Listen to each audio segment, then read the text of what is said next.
Yoga for birth.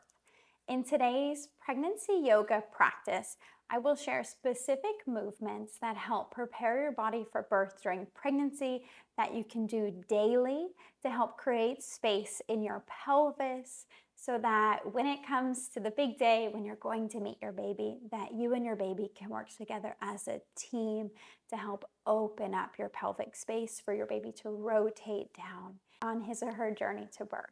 I've had 2 physiological births. I've worked with my body. I've experienced the power of birth and the power of using our movements, our breath to welcome my little ones to the world. So I hope you find this practice useful. Let's dive in so that you can start practicing these practical movements right now today.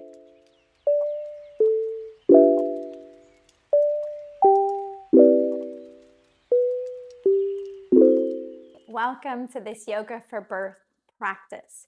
So today we're going to walk through really practical tools and movements that you can use. So it's not so much of a meditation and a yoga flow that you get in a typical yoga class, but something really practical that you can take with you and practice at your own pace daily during pregnancy. And then also bring a lot of these movements into your labor so that you can use them when you are in labor and you're working together with your baby during the contractions, these surges during labor.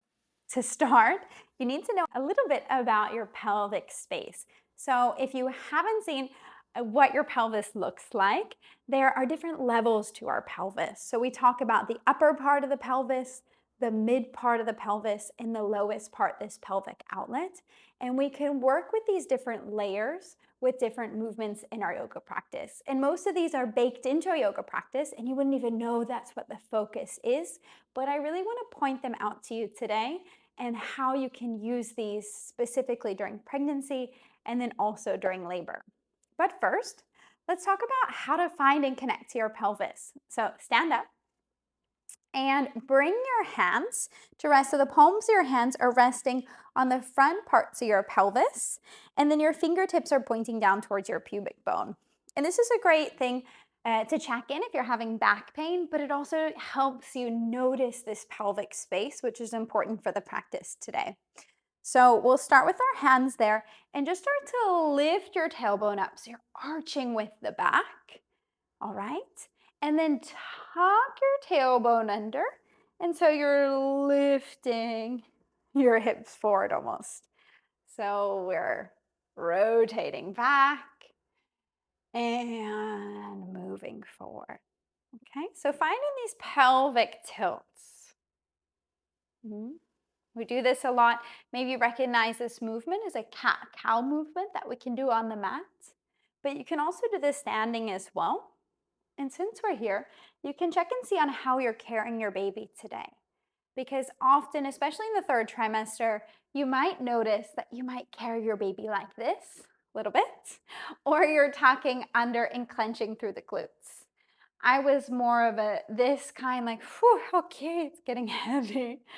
But what we want to do is check in daily and see how you're standing to try to find this neutral spine to support both your baby and also your body during pregnancy. So that's a basic pelvic awareness. And then let's talk about the top part of our pelvis. And the easiest movement to connect to the top part is really with our squats. And you've probably done squats and heard about the benefits of squats for pregnancy. I really like to squat. I do like to squat, but I really like to squat using support. So if you have yoga blocks, you can use yoga blocks. If you don't, you can sit up on a few sturdy pillows to sit on that. Or if it doesn't feel good, if you have pelvic girdle pain, for example, it can feel really uncomfortable to be in a squat. So you can be in a variation with your elbows on your thighs and trying to drop your tailbone down. This is a bit of a heavier, more exerting pose, but this is an option to get into this space.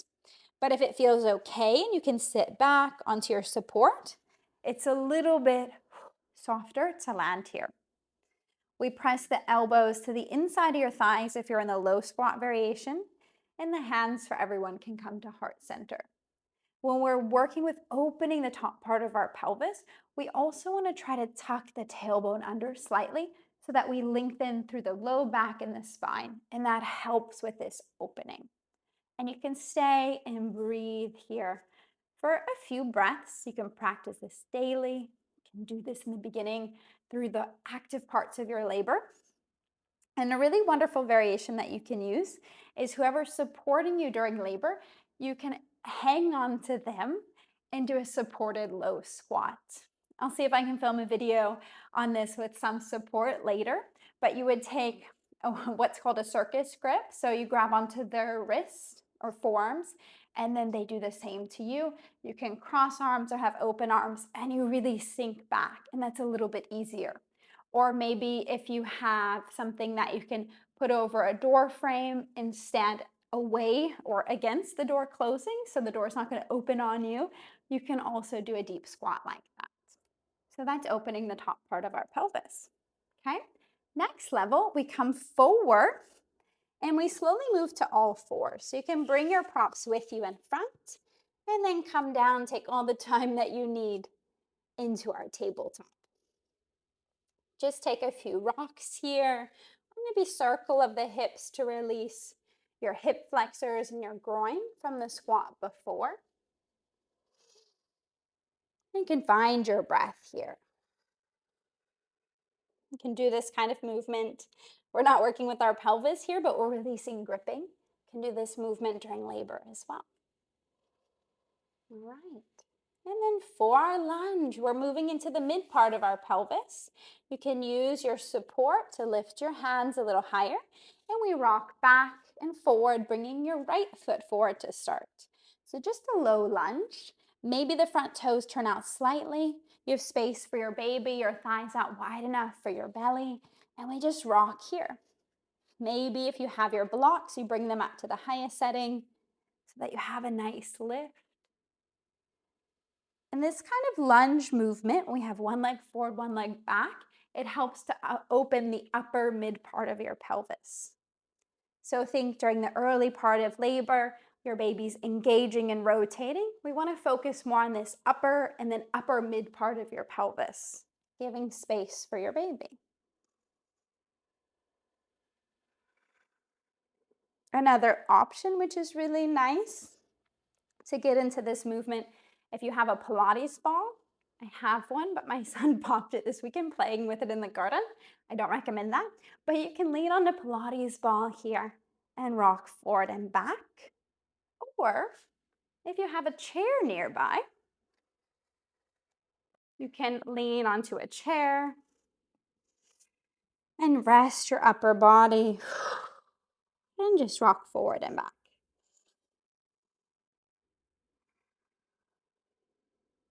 Okay, so that is our lunge. Our pose 2, working with the mid part of our pelvis. Coming back to this side, and then step your right foot back. We're gonna work with the left side now. So left foot forward, toes turn out. Take a few rocks here. Again, this is a yoga practice. You're just learning a few tools that you can take with you to a home practice, but we'll still bring a little balance to both sides. But now if we want to talk about the lower part of your pelvis, right? So that third layer, we want to focus on internal rotation. And when we're thinking about birth prep, this is probably the number one missed movement to help open your pelvis and help your baby rotate.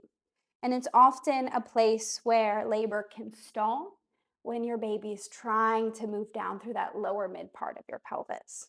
So when we want to focus on a stretch there, a great way to do that is to bring on this side, it would be your left hand to left thigh. Your foot can move out even wider, and we lift through our chest and rotate towards that front leg. So we're opening up here. You can look up, maybe take 2 breaths here at the top.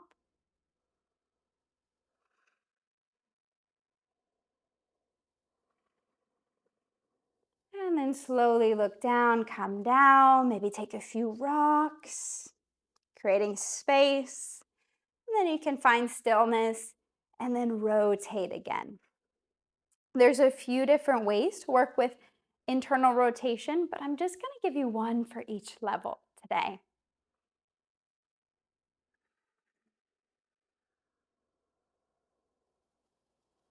All right. And then come back to center, bringing your hands down and your foot back. Hands back down to the mat. Let's take a few circles here of your hips, one direction, and then another, releasing, gripping here. And then getting into the lowest part of your pelvis, the pelvic outlet. So for this, we're going to bring our knees together and sit back onto your heels. So I really recommend to elevate the hips, sit up on something, mainly because this puts a lot of pressure on your knees and your ankles, our joints, and we want to feel comfortable in this pose. So again, if you have blocks, you can sit on blocks, you can sit on pillows. If you have a yoga bolster, that's wonderful. You can sit on yoga bolster too. So I'll show it with the yoga bolster. And we come back to sit elevated on the bolster.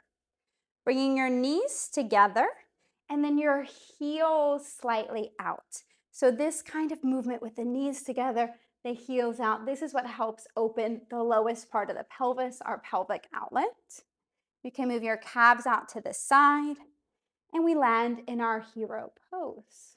Maybe your hands rest here on your thighs, sitting up tall.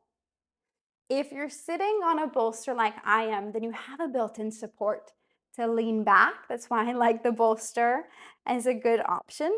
Or you can stack more pillows behind you and lean back on pillows. Or maybe you do this by the edge of your couch and you can lean back on the couch so that you get a little bit of a stretch through the chest as well. That can feel nice. But if you don't have anything around you and you just want to sit up tall and breathe, that's the perfect place to be as well. You can stay for just 2 more breaths here.